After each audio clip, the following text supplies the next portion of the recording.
நம்ம வீட்டு பொம்மை குட்டிகளுக்கு அவனுங்கள மாதிரியே இருக்க பொம்மை குட்டிகளை வாங்கிட்டு வந்திருந்தேன்னா அதை வச்சு அவனுங்க பண்ண பொம்மை சேட்டைகளை பார்க்கலாமா?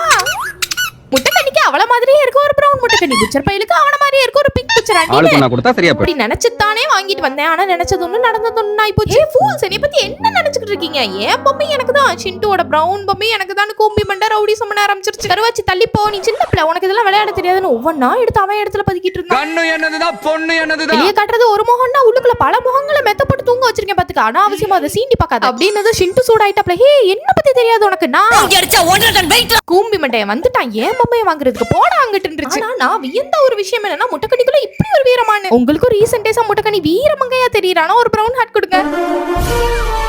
ஆனா இவ்ளோ போராடி சண்டை போட்டு மானங்கட்டத்தனமா அந்த பொம்மையை பிடிக்கிட்டு போய் என்ன பிரயோஜனம்? கண்ணு தனியா காது தனியா மூக்கு தனியான்னு டிஸ்மேண்டில் பண்ணி வச்சிருக்கான் அந்த போண்டாவாய். அவ்வளவுதான். போங்கடா கிறுக்காண்டிங்களான்னு பொம்மையெல்லாம் தூக்கி மேல வைக்கவும் பாவம் போல மூஞ்சி வச்சிருந்தானுங்க. கொடுக்கவா வேணாமா நீங்களே சொல்லிட்டு போங்க.